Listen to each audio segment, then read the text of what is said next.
How's everybody doing? Ian, the dentologist, with another show. Today, the show includes Todd Zimmerman. I'll be interviewing Todd Zimmerman, and a lot of you know him with Carbon Tech tools. If you own one of his tools, you know the quality and the time and effort he puts together to produce a great tool lineup. But you know, that's not why I'm here. And as you guys all know, I'm the dentologist. I want to get to know the technician. I want to introduce to the world the technicians that I interview. And that's why we kind of, if they have a tool company on the side, if they do different things, it's all fine and dandy. But what we're here today to find out is who is Todd Zimmerman? What's he up to? And what does he do for a living? Of course he does dents, but how does he do it? Where does he do it? All that good stuff. So everyone, welcome to the Dentologist Live. I'm Ian Cordle, your host, and I'd like to thank our sponsors, Mobile Tech Shade, simply the best, rain or shine. And then we've got Dentman Tools, Jesse Ha, great guy, great tools. Again, thank you very much for watching today. It is warm. It's warm all over the world. Good morning, everybody. It is warm. I don't know. You guys let me know. I want to hear what's going on with the temperature where you live. So I posted a comment here or an actual link that everyone needs to go ahead and either download, write, do whatever you need to do some jumping jacks or whatever. But this will give you the permission for Facebook to make some comments so we can see who the heck you are. So we're going to go ahead and start the show. Let's go ahead and get Todd in here.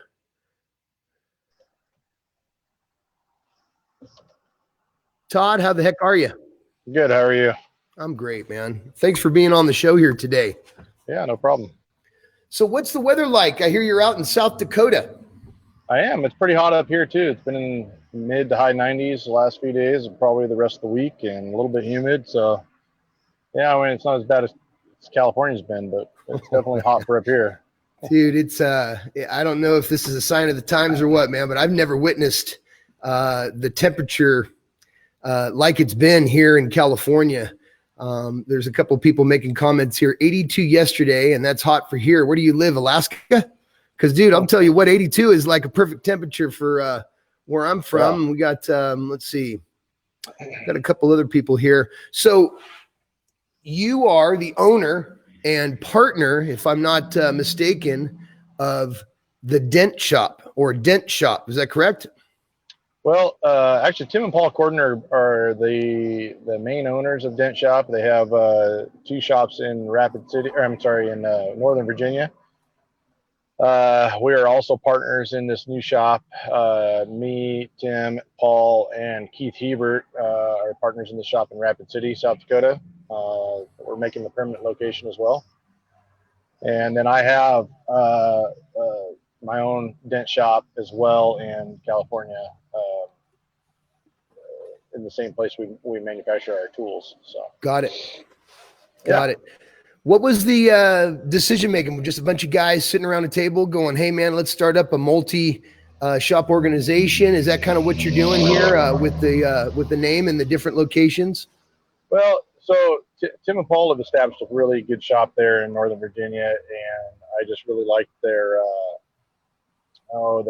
formula, so to speak, and their systems and the way they go about things, and of course, you know, everybody's with kind of working with Paul Cordle on pricing, and so to me it was just a no-brainer to kind of join the group with them, being that they had everything kind of set up, and they wanted to expand as well, so they're kind of using my California shop as beta testing on you know, see if their systems, you know, can go further. And and then we decided I talked all of them into doing the shop in Rapid City because it hails here every year. I've been working up here in the Black Hills for 10 years.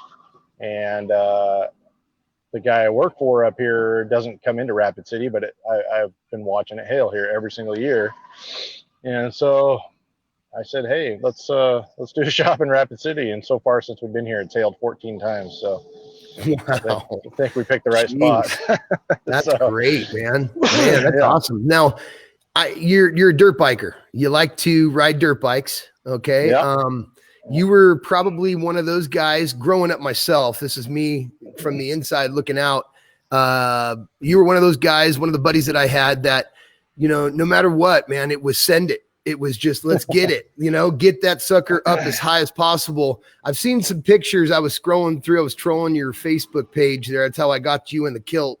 But I was trolling your Facebook page and was noticing, man, you have several pictures. Did you ever ride in a circuit? Are you still doing that?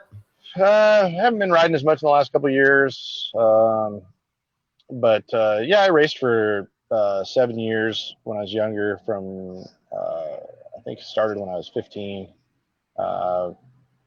Lived on the East Coast for a while. Started in racing when I lived in Oregon, grew up in Oregon, raced out there a little bit, and then moved to Maryland.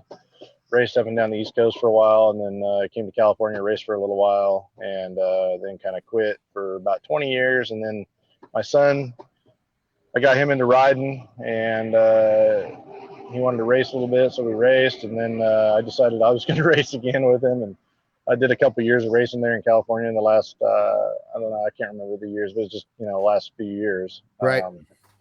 Raced a couple series and had a lot of fun with my son and his friends. And that is cool, man. I have two boys, and I tried to instill that on them because I have a love for motorcycles and like doing it. Now, granted, my weight, height, and size, I was not going out racing. That's just not what I was doing.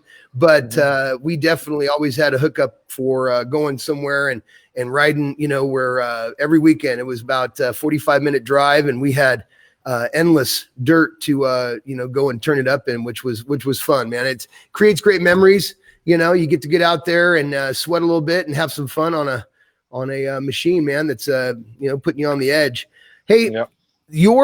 your paintless dent repair, you're mainly concentrating on hail. That's what you've decided on doing, because I know California, you don't get much hail. But you have been all over. I've talked to you several times, and that's your gig. You like to travel, or did, and you'd go to different spots and have these setups where you'd go and you'd do hail jobs and work so many months of the year, and then try to take off some for the family and so forth. Is that correct? Yep. I kind of have mixed it up over the years. I started with Dent Wizard. I used to do custom paint. In fact, I started my career painting helmets at 17 years old. I was painting helmets for about 10 years, did custom paint for 10 years.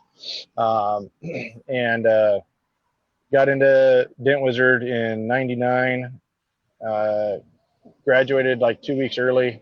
They put me straight in the auction. I was working in Riverside Auto Auction for probably a little over a year and a half.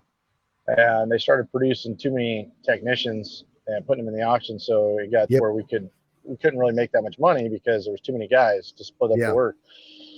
So I said, put me on your hail team. And so I did hail for them for a couple of years and decided that it was better if I was on my own. So, man, it's crazy. I hear so many guys started out with Dent Wizard. Dent Wizard has been kind of the starting force for so many technicians, where it would almost seem kind of blatantly like their whole decision making as far as bringing techs in has been for the longest time, no matter who's owned it, is a certain amount of time these guys are going to be with us and on to the next one, and on to the next one, and just keep training and keep doing.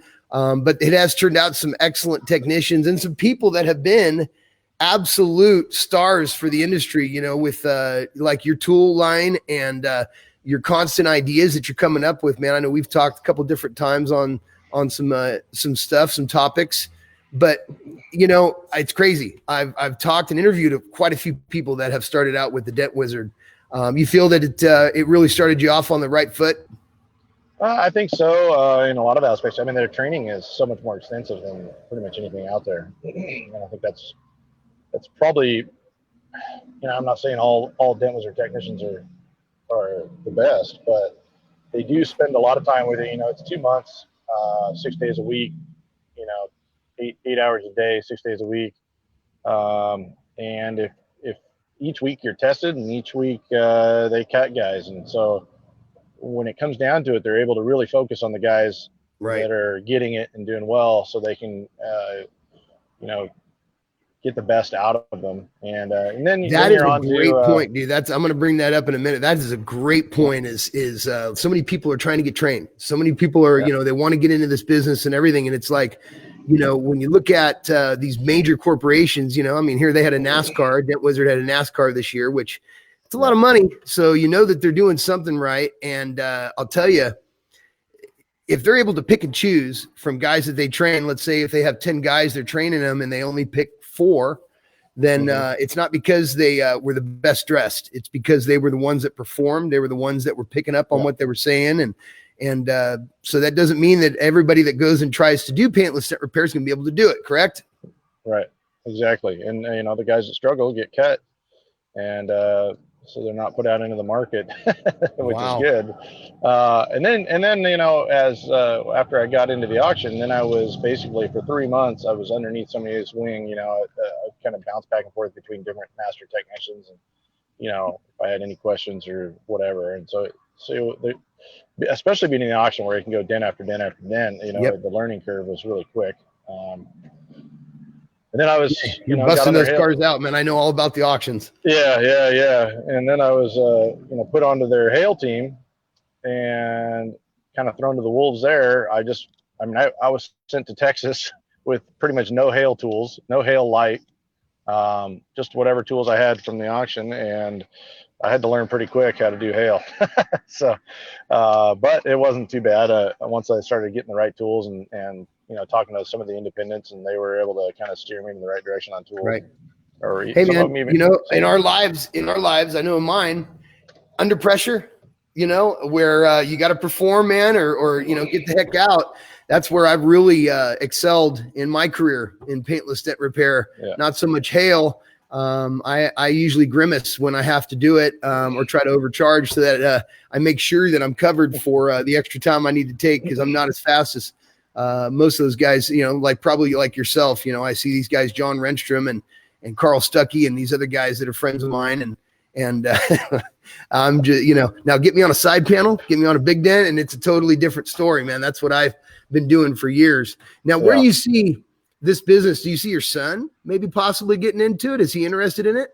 Yeah, he's got some interest in it, but I'm not sure if that's the way he really wants to go. Okay. I think he's interested in possibly the money, but I don't know if he's interested in the work. So, but he's just turned 18, so he's got a little bit of time to think about it. And he's been up here just a little bit. He's been coming up. He's been coming up here for the last 5 years, kind of helping do some R&I here and there. And cool. But yeah, he just went home this last week. So, so now again, you're in South Dakota. Beautiful part of the country, man. I mean, just absolutely gorgeous. You just had Sturgis roll through. I know we were mentioning that Sturgis is the world-renowned motorcycle rally there at is it Iron Horse? What's the name of the bar? Oh well, there's a bunch of them, but the main one, the one that got famous on TV. Yeah, that's the Full Throttle. No, Full Throttle. That's right. We got Full Throttle and all that stuff, man. That is that's definitely on my bucket list. I'll be doing that. Probably not. I was thinking not the year of the COVID. We're not going to do that, but maybe when things pass and things get better, we can maybe make that a trip. Now that I know that I got a place to stop when I'm out there, right? Yeah. You can come see us. Heck, if I'm not using the house, you can rent it. Awesome, man. I love that. So you're married. What's your wife's name? Vicky. How long you been married? 20 years this year. Congratulations. Next month. Yep. Congratulations. Thank you. So now what'd she think about the whole move? The Hale guy is moving and shaking and rocking and rolling, and she's been with you for 20 years. So she's been through the good and the bad. I've been married for longer than that. I got you on as far as years, but the one thing that I've always done is I've always been there every night. I've always been, coming home, and that's just, the cards, how they've fallen. But with Hale and you traveling and everything, that's a strong woman. That's a strong woman to stick around and hang in there with you. What'd she feel about the whole move to South Dakota? Well, I mean, we still live in California, but you know, we've been talking about moving up here. She's a California girl her whole life, so she's a little scared of winters. So I don't blame her. She She's rides not the only one. horses. Yeah. She rides horses, and that would be kind of difficult to do in the winter. So we'll have to come up with something, whether we snowbird and have a place in Arizona or something like that. But I think my main goal is to at least get out of California. Oh man, that's what I'd like to do.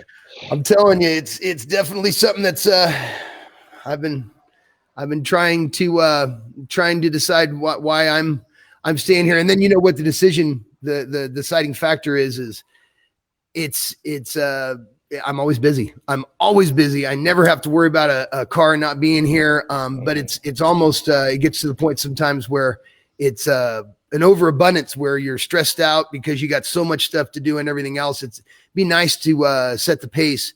Now, do you find yourself picking and choosing like you do when you're in California? I mean, I know that you've done the retail thing too as well, like I do. Do you find yourself picking and choosing with as long as you've been out in South Dakota and everything at that shop? Or do you find it more of a struggle with the locals and just the fact that it's not California? You don't have the hiatus of work coming in and the volume. That's a lot of question. So definitely California, I'm a little more picky about what I do.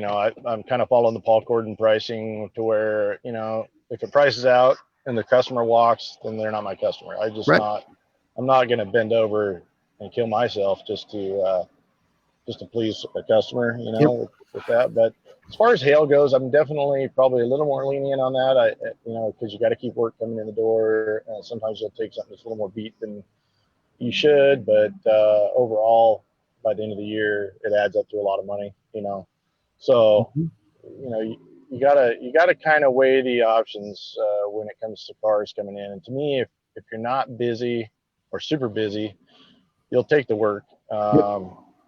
If you're super busy, then you can afford to be a little bit picky. But even then, it's like when you're in a town or a limited time, such as hail season, sometimes those beat cars add up to a lot of money at the end of the year, or those, the ones that aren't paying as much, they add up to $30,000, $40,000, $50,000 right, real quick. And I see a lot of guys that just aren't willing to bend over, and then they're always struggling. They're always looking for the greener grass, it seems like. Right. But I've just chose to kind of do hail differently than a lot of guys. I've been able to be very kind of picky in my storms quite a bit because I've ran with some good guys, and we always seem to have work, and even on bad years. And so I've been able to, I don't want to even say be picky, but I've also been very calculated in my moves. I'm not one of the guys that just jumps up and runs super fast, or I haven't, or I won't. Actually, it's not even that. It's I won't just jump up and go to any storm. I kind of really have calculated my years of experience on where I want to go and when I want to do it, because I do see a lot of guys that'll just run straight to a storm. Yep. And then they're not happy with that real fast, so they move on to another one. They move on to another one. So I'd rather not go to a storm and wait just a few more days to see what else happens. If I'm not comfortable with going there. So. I know it's backfired maybe a few times on me, but for the most part, I think it's been a pretty good formula, and I've been able to stay pretty busy and do really well. So you're waiting for that. You're waiting to see that post that comes across.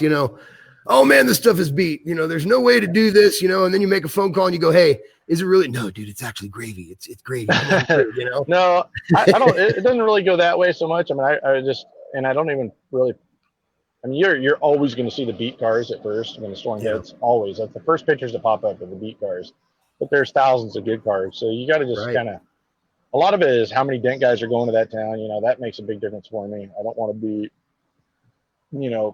just packed with a bunch of Dent guys. Right. Have you seen it get overabundant when a hailstorm, now that you're in, South Dakota and you've had 4 hailstorms come through? Are you starting to notice as the years go by here, especially recently, that when this happens, it's a free for all? It's like the town opens up, the semis come in, or is it still something that unless it's super catastrophic, the insurance companies are calling people in. It's still something that is able to be had, like a career that's able to be done without actually, kicking and fighting and prodding for the business. Well, I think it can be both ways. I mean, it just depends on the town. Like this town or this area, I should say, this whole area is very, very shop local Right. mentality, which is awesome. So that's why we decided to make this a permanent location up here and not just a seasonal location. Right. Because we want the confidence of the customer that we're going to be here for him. So that's probably one of the biggest questions that's asked when people walk in the door is, are you local? Yep. And so like in a town like this, the pop-ups don't do very well. We had one big semi come in and they were here for 2 weeks. They set up their tent and they took it right back down and left. I mean, wow. This wasn't nothing happening. And so like Todd Zimmerman, Paul Cordle, dude, we're out. We are out, bro. This egg is cooked. Yeah. I mean, I think being patient is huge, even if you're feeling like you're failing or going slow. But I think just perseverance, man, hanging in there, staying with it. Yeah, yeah, and I think we're doing the right thing. We've got, I feel like pretty much 99.9% of the people that walk in are going to be our customer, just because they, Tim and Paul they're so full of information, and when they feed that to the customer almost doesn't want to go anywhere else. Yep. After that. And that's, I think that's very, very important to give them as much information to where they feel comfortable. And I think that's huge. That's one of my secrets to being successful, man, is I've actually had some customers, which again, weren't my customer, but the ones that, come in and they're like, man, I had no idea that this was the case, the vehicle value. I had no idea. And Paul's definitely taught so many technicians around the world that really retained what he was saying, or his pricing and how he goes about doing it. It works. It works every single time. I mean, it isn't, 50% this way or that. I've done tests. I've done, the side-by-side of going, if I don't mark the car, if I don't circle the actual size of the dent or go through it, it takes 2 more minutes. That's all it is. It's really not that much more time, but so many people usually are in a rush. I've seen, especially the guys that have been in the business for a long time, they just fight, kick, and scratch. They do not want to market. They want to just sit there and rip out a price. You are losing money. You are absolutely losing money, and it's been proven. But I agree. Doing that and having people like that with you, man, you got a solid team. You got, between you and the guys with you, man, kudos, definitely. Congratulations on Thank you. The team that you've created and the spot that you've created and stuff, man.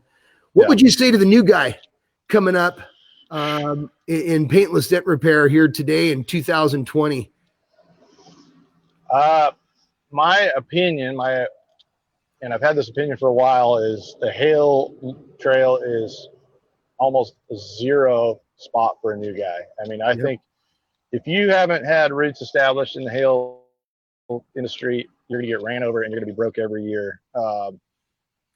But the attraction is that couple $1,000s a day or whatever, the 1 or 2 times they've made $3,000 a day.